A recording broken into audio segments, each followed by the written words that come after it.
Arimã, o diabo antes do diabo. E então veio Andramenho, que é todo morte. Anteriormente, algum tempo atrás, eu fiz uma pequena explanação sobre a definição da magia e Atuqui na descrição. Portanto, agora, falemos um pouco mais da divindade cerne do culto Atuqui, e princípio opositor dentro da religião zurvanista. O zoroastrismo. Podemos dizer que o culto Atuqui foi modernizado e popularizado especialmente pelo célebre autor Michael W. Ford, cujos livros podem ser adquiridos pela editora Via Sestra, em ótimas edições e traduções. No entanto, a origem primordial desse culto se deu na antiguidade, dentro da antiga Pérsia. Os zoroastristas possuem um compêndio de escrituras, semelhante à Bíblia, denominado Zend-Avesta. O Avesta se divide em I e Asna, que contém as sagradas liturgias e rituais. 2 Corda Avesta, que contém as orações diárias,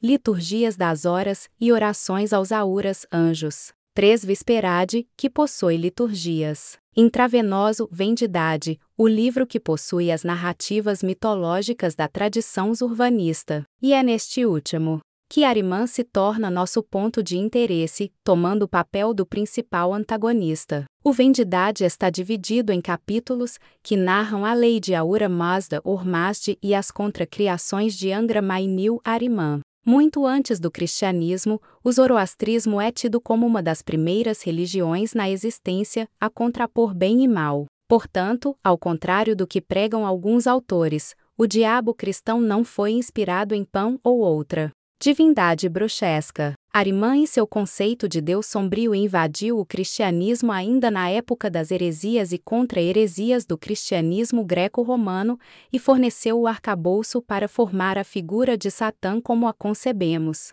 Ao longo da história até a modernidade, destaquemos alguns pontos de feitos relevantes de Arimã dentro do Vendidade.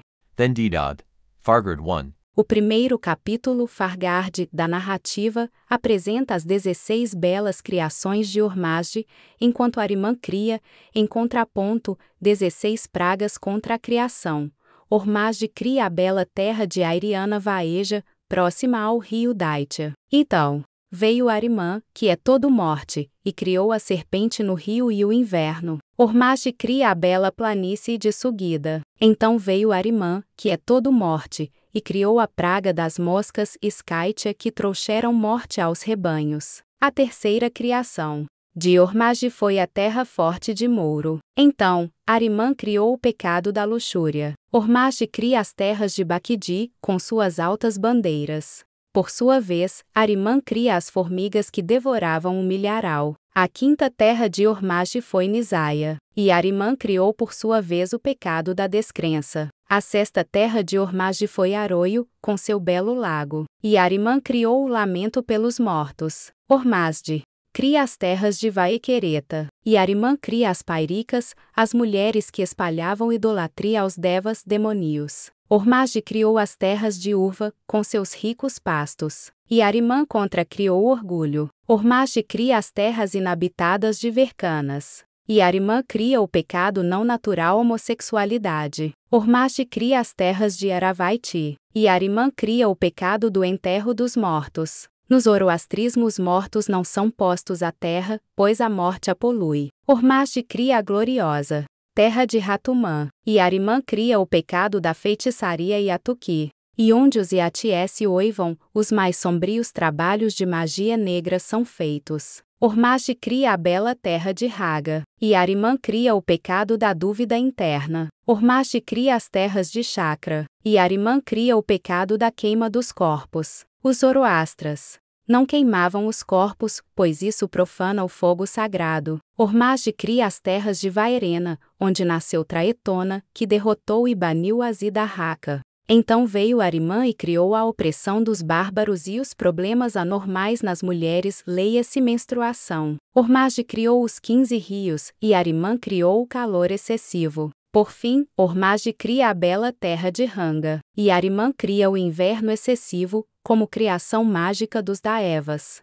Fargard 19. Este capítulo possui uma relevante questão que influenciou o modo como os funerais são realizados dentro do zoroastrismo. Nele, Ahriman comanda que venha do norte uma demônio fêmea cujo toque polui como o dos cadáveres, para que mate Zoroastro. Este consegue se livrar através de orações e acaba tentado pelo próprio Ahriman. Trata-se de Drus-Nazul, a demoníaca dos cadáveres, que também possui importante papel iniciático na Magicka e Atiki. Drus remete a demoníaco no feminino, e Nazul remete a cadáver, e ela seria portadora de uma morte invisível doença. Sua associação com cadáver fez com que sua representação mais habitual fosse a de uma mosca. No zoroastrismo se crê que cadáveres são corruptos e causam doenças. A terra onde jaz um cadáver é conspurcada, e o fogo que queima um cadáver é impuro. Os enterros são feitos em torres de silêncio,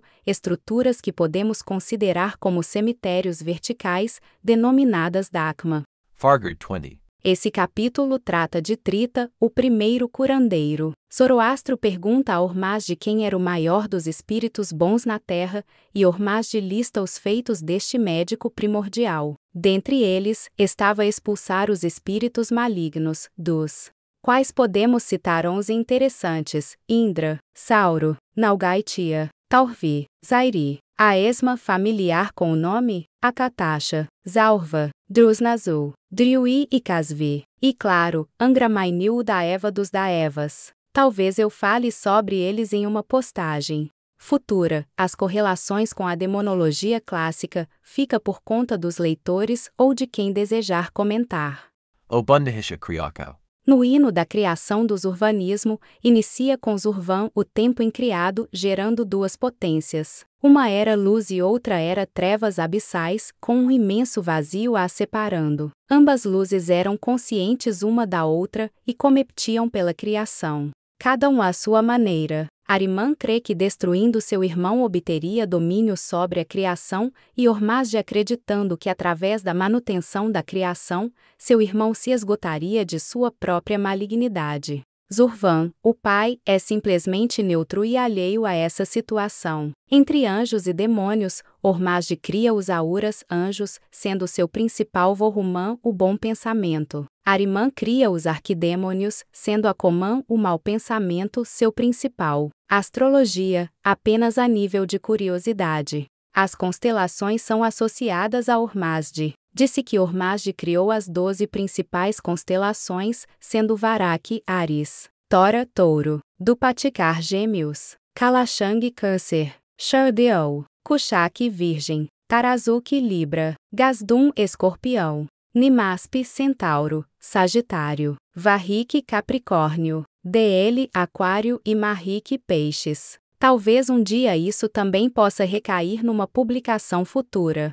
Asjaf, a consorte do demonio. Ainda no Bundarish, os maus espíritos companheiros de Ahriman ficaram confusos e duvidaram de si mesmos diante do valor e justiça dos homens criados por Ormazd. Então, eles pediram que Ahriman se erguesse e criasse conflito na terra. Deste modo, Ahriman se mostrou a uma rainha chamada Asge e a seduziu narrando seus feitos. Assumindo uma forma de um garoto de 15 anos, ele possuiu Asge, pedindo a ela um filho. Ele não apenas conduziu os pensamentos dela a ele, como a tomou por esposa. Asge ficou conhecida como uma mulher corrupta, adúltera e mãe de abominações. A principal delas foi o príncipe Zorake. Zorake viveu normalmente como um ser humano, um príncipe, até que descobriu sua verdadeira origem e que sua mãe, Asge, havia tido Angra-Mainyu por ser consorte. Ele então foi transformado por Ahriman em Azidahaka,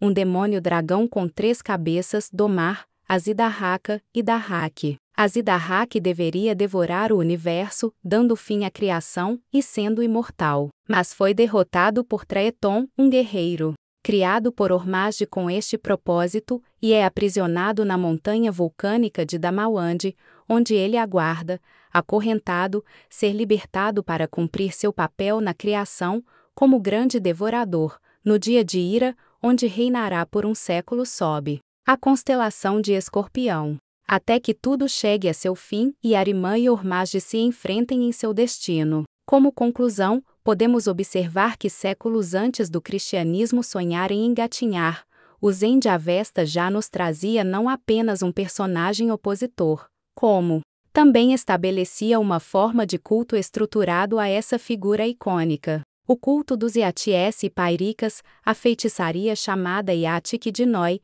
que podemos admitir ser uma forma primitiva e originária de satanismo no estrito senso da palavra, como referência a um culto opositor e marginalizado. Espero que o texto seja útil. É o último deste ano conturbado de 2020. Um bom Kali Yuga a vocês, que ainda cedem um minuto de seu tempo lendo o Arauto do Chaos. Banão e Arman 11. Bibliografia, Zen da Avesta.